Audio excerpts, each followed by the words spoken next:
ఓం నమో వెంకటేశాయ. మనం ఈ వీడియోలో తిరుమలలో ప్రత్యేక దర్శనాలన్నీ రద్దు చేశారండి. ముఖ్యంగా ఎస్ఎస్డి టోకన్స్ అనేవి ప్రొవైడ్ చేయరు, రద్దు చేశారు. అలాగే ఇన్ఫాంట్స్ దర్శనం, సీనియర్ సిటిజన్స్ సంబంధించిన దర్శనం అన్నీ కూడా రద్దు చేశారండి. ఏ రోజున రద్దు చేశారు, ఎందుకు రద్దు చేశారు అనే విషయాలను కూడా ఈ వీడియోలో తెలుసుకుందాము. ఎక్కడ స్కిప్ చేయకుండా చివరి వరకు అయితే చూడండి. ముందుగా welcome to our channel Tirumala Tirupati updates. మన ఛానల్కి సంబంధించిన వాట్సాప్ కొత్తగా ఓపెన్ చేశామండి. లేటెస్ట్ అప్డేట్స్ అన్నీ కూడా ముందుగా తెలుసుకోవాలి అనుకుంటే మాత్రం మన ఛానల్ వాట్సాప్ని అయితే ఫాలో అవుతూ ఉండండి. మన ఛానల్ బయోలో అయితే ఉంటుంది. లింక్ ఇలా అయితే ఓపెన్ చేసుకున్నాము అంటే వాట్సాప్ అయితే ఓపెన్ అవుతుందండి. లేటెస్ట్ అప్డేట్స్ అన్నీ కూడా ఇలాగా వాట్సాప్లో అయితే ముందుగానే తెలుసుకోవచ్చండి. ఫిబ్రవరి 4వ తేదీ రథసప్తమి అంటే సూర్య జయంతి సందర్భంగా తిరుమలలో అంగరంగ వైభవంగా ఏర్పాట్లు చేస్తూ ఉన్నట్లు TTD chairman Shri BR Naidu తెలిపారు. గత అనుభవాల దృష్ట్యా భక్తులకు ఇబ్బంది తలెత్తకుండా పటిష్ట భద్రత ఏర్పాట్లు చేస్తూ ఉన్నట్లు తెలియజేశారు. రథసప్తమి రోజున 2 నుంచి 3 లక్షల మంది భక్తులు తిరుమలకు వస్తారని అంచనా వేస్తున్నట్లు పేర్కొన్నారు. తిరుమలలోని అన్నమయ్య భవన్లో చైర్మన్ అధ్యక్షతన శుక్రవారం టీటీడీ ధర్మకర్తల మండలి సమావేశం అయితే నిర్వహించారండి.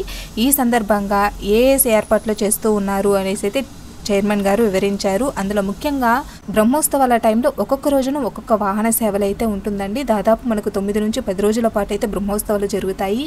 కానీ ఈ రథసప్తమి రోజున ప్రత్యేకం ఏమి అంటే ఒకే రోజే అన్ని వాహన సేవలను అయితే మనము దర్శించుకోవచ్చండి. 7 వాహన సేవల్లోనూ స్వామివారు ఒకే రోజే దర్శనమిస్తారు. అదే సూర్య జయంతి. రథసప్తమి రోజున మనము స్వామివారిని 7 వాహనాల్లోనూ ఒకే రోజైతే దర్శనం చేసుకోవచ్చు. మొదటిది వాహన సేవల వివరాలు చూసుకున్నాము అంటే ఉదయం 5:30 నుంచి 8 గంటల వరకు ఆ సూర్యోదయం వచ్చేసి మనకు 6 గంటల 44 నిమిషాల కంటే ఆ రోజున సూర్యప్రభ వాహనం అయితే ఉదయం పూట నిర్వహిస్తారు ఫిబ్రవరి 4వ తేదీన. అలాగే ఉదయం 9 గంటల నుంచి 10 గంటల వరకు చిన్న వాహనం, ఉదయం 11 గంటల నుంచి మధ్యాహ్నం 12 గంటల వరకు గరుడ వాహనం, మధ్యాహ్నం 1 గంట నుండి 2 గంటల వరకు హనుమంత వాహనం, మధ్యాహ్నం 2 నుంచి 3 గంటల వరకు చక్ర స్నానము, సాయంత్రం 4 నుంచి 5 గంటల వరకు కల్పవృక్ష వాహనం, సాయంత్రం 6 నుంచి 7 గంటల వరకు సర్వభూపాల వాహనం, రాత్రి 8 నుంచి 9 గంటల వరకు చంద్రప్రభ వాహనం. మనము బ్రహ్మోత్సవాల టైంలో ఒక్కొక్క రోజున ఒక్కొక్క వాహన సేవలు అయితే ఉంటుందండి. దాదాపు మనకు 9 నుంచి 10 రోజుల పాటు అయితే బ్రహ్మోత్సవాలు జరుగుతాయి. కానీ ఈ రథసప్తమి రోజున ప్రత్యేకం ఏమి అంటే ఒకే రోజే అన్ని వాహన సేవలను అయితే మనము దర్శించుకోవచ్చండి. 7 వాహన సేవల్లోనూ స్వామివారు ఒకే రోజే దర్శనమిస్తారు. అదే సూర్య జయంతి. రథసప్తమి రోజున మనము స్వామివారిని 7 వాహనాల్లోనూ ఒకే రోజైతే దర్శనం చేసుకోవచ్చు. రథసప్తమి కారణంగా పలు సేవలు అలాగే ప్రివిలేజ్ దర్శనాలన్నీ కూడా రద్దు చేశారండి. ఏ దర్శనాలు రద్దు చేశారో ఇప్పుడు చూద్దాము. అష్టదళ పాద పద్మారాధన, కళ్యాణోత్సవం, ఊంజల్ సేవ, ఆజిత బ్రహ్మోత్సవం, సహస్ర దీపాలంకరణ సేవలన్నీ రద్దు చేశారండి. ఆజిత సేవలన్నీ కూడా ఫిబ్రవరి 4వ తేదీన రద్దు చేశారు. అలాగే ఎన్ఆర్ఐలు, చంటి బిడ్డల తల్లిదండ్రులు, సీనియర్ సిటిజన్లు, వికలాంగుల ప్రివిలేజ్ దర్శనాలను కూడా రద్దు చేశారండి.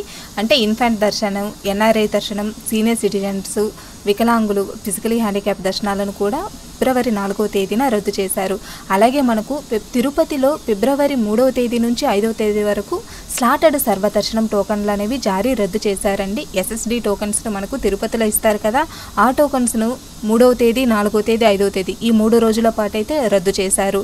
అలాగే ప్రోటోకాల్ ప్రముఖులకు మినహా వీఐపీ బ్రేక్ దర్శనాలను రద్దు చేశారు. బ్రేక్ దర్శనాలకు సంబంధించి ఫిబ్రవరి 3వ తేదీన ఎలాంటి సిఫారసు లేఖలు కూడా స్వీకరించారండి. రికమెండేషన్ లెటర్స్ కూడా 3వ తేదీన స్వీకరించారు. అలాగే స్పెషల్ ఎంట్రీ దర్శన టికెట్స్, ప్రత్యేక ప్రవేశ దర్శనం 300 రూపాయల టికెట్లు ఉన్న భక్తులు వేచి ఉండకుండా నిర్ణీత సమయంలో మాత్రమే వైకుంఠం క్యూ కాంప్లెక్స్ వద్ద రిపోర్ట్ చేయాలని విజ్ఞప్తి చేశారండి.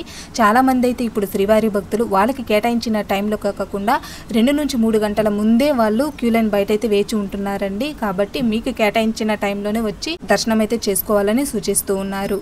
అలాగే విజిలెన్స్ అండ్ సెక్యూరిటీ కోసము 1250 మంది పోలీసులు, 1000 మంది విజిలెన్స్ సిబ్బందితో భద్రతా సేవలు ఏర్పాట్లు చేస్తూ ఉన్నారండి. అలాగే అగ్నిమాపక దళము, ట్రాఫింగ్, పార్కింగ్ సమస్యలు తలెత్తకుండా ముందస్తు జాగ్రత్తలు తీసుకుంటూ ఉన్నారు. గ్యాలరీలోకి వచ్చే భక్తుల కొరకు ప్రవేశ మార్గము, నిష్క్రమణ మార్గము అన్నీ కూడా ఏర్పాట్లు చేస్తూ ఉన్నారండి. ఎమర్జెన్సీ గేట్లు కూడా ఏర్పాటు చేస్తూ ఉన్నారు. టీటీడీ నిఘా భద్రతా విభాగం అధికారులు పోలీసులతో సమన్వయం చేసుకుని మెరుగైన భద్రత ఏర్పాట్లు చేస్తూ ఉన్నారు. చక్ర స్నానానికి పుష్కరిణిలో భక్తుల సౌకర్యార్థం కోసము ఎన్డీఆర్ఎఫ్ గజ ఈతగాళ్లను కూడా ఏర్పాట్లు చేస్తూ ఉన్నారు. మాడ వీధిలో భక్తులకు అందుతున్న సౌకర్యాల పరిశీలనకు మనకు సీనియర్ అధికారులతో నిరంతర పర్యవేక్షణ చేస్తూ ఉన్నారు.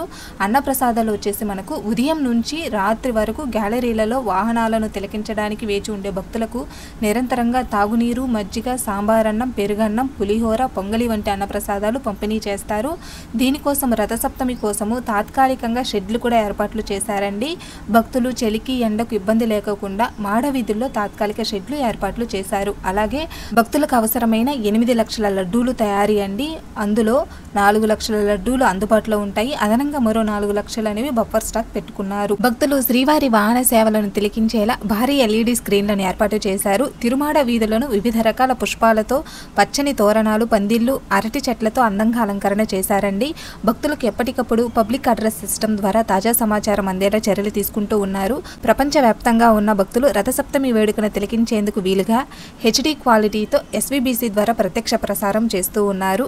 శ్రీవారి వాహన సేవల ఎదుట ఆకట్టుకునేలా సాంస్కృతిక కార్యక్రమాలనేవి ఏర్పాట్లు చేశారండి. గ్యాలరీలో వేచి ఉండే భక్తులకు ఎప్పటికప్పుడు అన్నప్రసాదము, మజ్జిగ, తాగునీరు అందించడానికి వీలుగా దాదాపు 2500 మంది శ్రీవారి సేవకుల సేవలను వినియోగిస్తూ ఉన్నారు. భక్తుల సౌకర్యార్థం మెరుగైన పారిశుద్ధ్య సేవలు చేస్తూ ఉన్నారు. వ్యర్థాలను ఎప్పటికప్పుడు తొలగించేలా ప్రత్యేక దృష్టి చేపడుతూ ఉన్నారండి.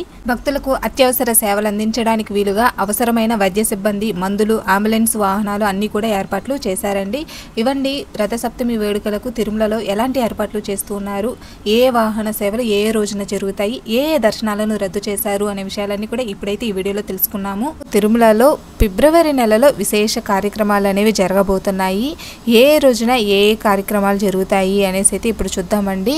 ఫిబ్రవరి 2వ తేదీన వసంత పంచమి అనేది జరుగుతుందండి. ఫిబ్రవరి 4వ తేదీన రథసప్తమి జరుగుతుంది.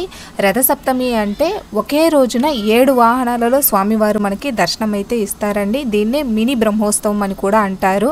అలాగే ఫిబ్రవరి 5వ తేదీన భీష్మాష్టమి, ఫిబ్రవరి 6వ తేదీన మధ్మనవమి, ఫిబ్రవరి 8వ తేదీన భీష్మ ఏకాదశి, ఫిబ్రవరి 12వ తేదీన శ్రీ రామకృష్ణ తీర్థ ముక్కోటి అనేవి జరుగుతుందండి, మాఘ పూర్ణిమ కాబట్టి.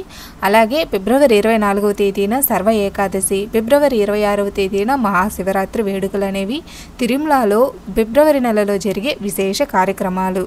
శ్రీవారి రథసప్తమిలో వినియోగించే సర్వభూపాల వాహనం పటిష్టతను పరిశీలించేందుకు గురువారము టీటీడీ అధికారులు ట్రయల్ రన్ అయితే నిర్వహించారండి. శ్రీ మలయప్ప స్వామి వారు విహరించే అన్ని వాహనాల్లో సర్వభూపాల వాహనం అనేది ఎక్కువ బరువు ఉంటుంది కాబట్టి ఈ వాహన సేవలలో సమయంలో వాహన బేరర్లు తీసుకోవాల్సిన జాగ్రత్తలను అధికారులు అయితే పరిశీలించారు. తిరుపతిలో జనవరి 8వ తేదీన జరిగిన తొక్కిసలాట ఘటనలో గాయపడిన భక్తుడికి TTD chairman Shri BR Naidu, కొంతమంది బోర్డు సభ్యులు పరిహారాన్ని శుక్రవారం అయితే అందించారండి. వీళ్ళు కడప జిల్లా వీరపనాయనపల్లి మండలం సర్వరాజుపేట కాలనీకి చెందిన బాధితురాలు శ్రీమతి జి శైలజకు 2 లక్షలు టీడీని అయితే పంపిణీ చేశారు.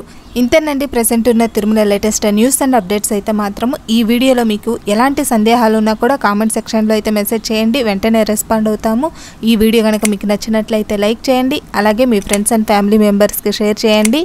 మరిన్ని ఇలాంటి లేటెస్ట్ అప్డేట్స్ కోసం మన ఛానల్ని సబ్స్క్రైబ్ చేసుకోండి. ఓం నమో వెంకటేశాయ. సర్వేజన సుఖినో భవంతు.